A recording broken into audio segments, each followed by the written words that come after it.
The nanny who stayed, the morning sun filtered through the tall windows of the Blackwood mansion, casting long shadows across the marble foyer. Marcus Blackwood stood at his office window, watching yet another nanny hurry down the circular driveway with her suitcase in hand. She didn't look back once. That made 17 nannies in 6 months. Marcus rubbed his temples and glanced at his watch. The board meeting was in an hour, and he still needed to find someone to watch his 3-year-old triplets. Emma, Oliver, and Sophie were spirited. That's what the polite ones called them. The less diplomatic nannies had used words like impossible, destructive, and his personal favorite, demonic. The children weren't truly difficult, Marcus knew. They were simply hurting. Ever since their mother, Catherine, had passed away 2 years ago, the triplets had built walls around their hearts. Each nanny who walked through their door was seen as another temporary stranger who would eventually leave them, just like their mother had. The sound of small feet thundering down the grand staircase interrupted his thoughts. Emma appeared first, her dark curls wild and her princess dress already stained with what looked like finger paint. Oliver followed, dragging his stuffed elephant and wearing a cape made from a kitchen towel. Sophie brought up the rear, clutching her favorite doll and wearing rain boots despite the sunny weather.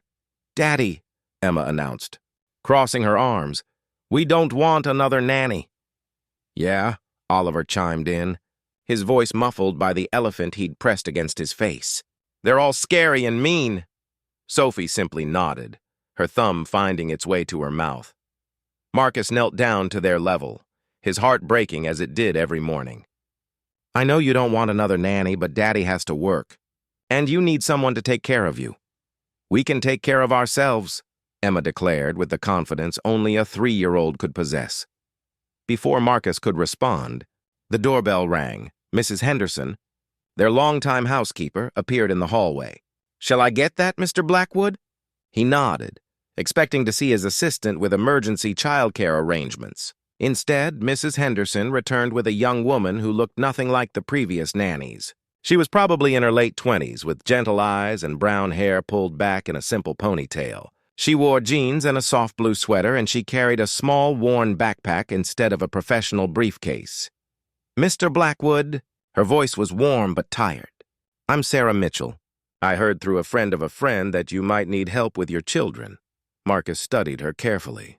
She didn't have the crisp appearance of the agency nannies, nor did she carry herself with their professional confidence.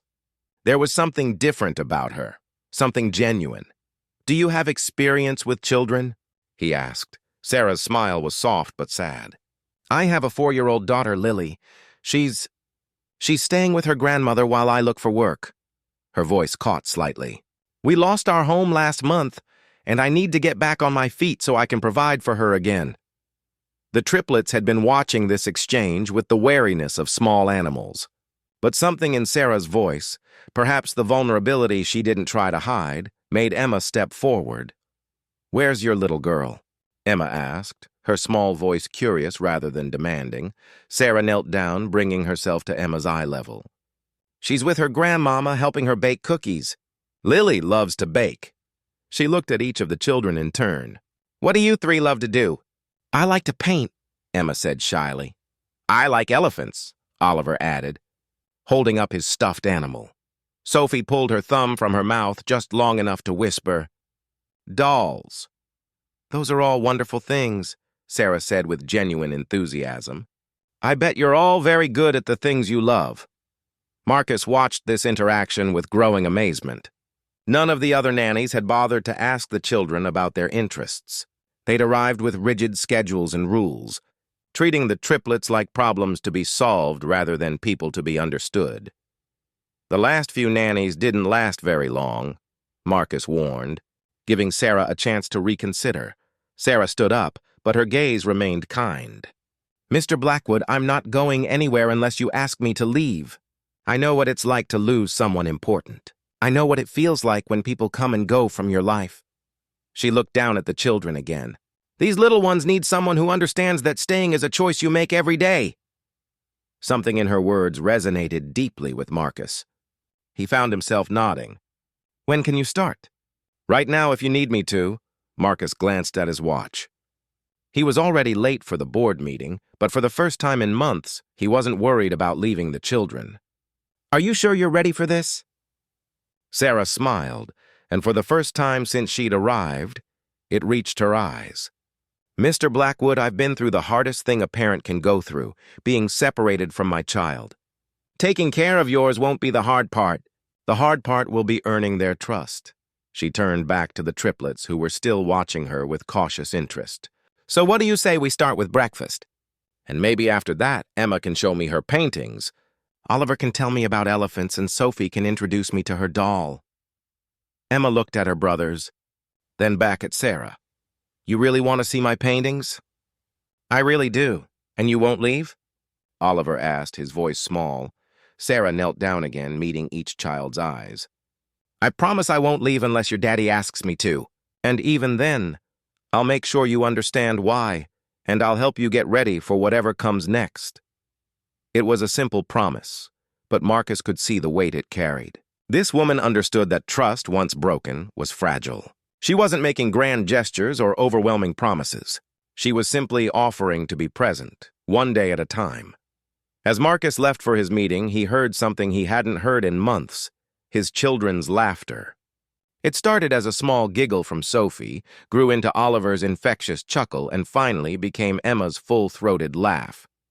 The sound echoed through the mansion, filling spaces that had been silent for too long. When he returned that evening, Marcus found Sarah in the kitchen with all three children. They were making what appeared to be cookies, though the kitchen looked like a flower bomb had exploded. Emma had paint smudges on her cheeks, Oliver was wearing an apron covered in elephant stickers, and Sophie was carefully placing chocolate chips on a cookie sheet. "Daddy!" Emma called out, running to him with floury hands. "Sarah helped us make cookies, and she painted with me, and she knows all about elephants." "Did she now?" Marcus looked at Sarah, who was wiping her hands on a dish towel and smiling. "It's been a good day," she said simply. That night, for the first time in 6 months, the triplets went to bed without tears or tantrums. Marcus found Sarah in the kitchen, cleaning the last of the cookie-making chaos. "They asked me to read them a story," she said quietly. "They all fell asleep before I finished the first page." Marcus felt something he'd almost forgotten: peace. "Sarah, I don't know what you did today, but I stayed," she said simply. "I just stayed." And as the days turned into weeks and weeks turned into months, that's exactly what Sarah did. She stayed through Emma's art explosions, Oliver's elephant obsessions, and Sophie's quiet moments. She stayed through tantrums and tears, through laughter and joy. Most importantly, she kept her promise. She stayed until Marcus no longer needed to ask her to, until the children no longer feared she would leave, and until the Blackwood mansion once again felt like a home filled with love and the sound of children who knew they were safe. Sometimes, the most profound changes come not from grand gestures, but from the simple act of showing up, day after day, with an open heart and the quiet determination to remain.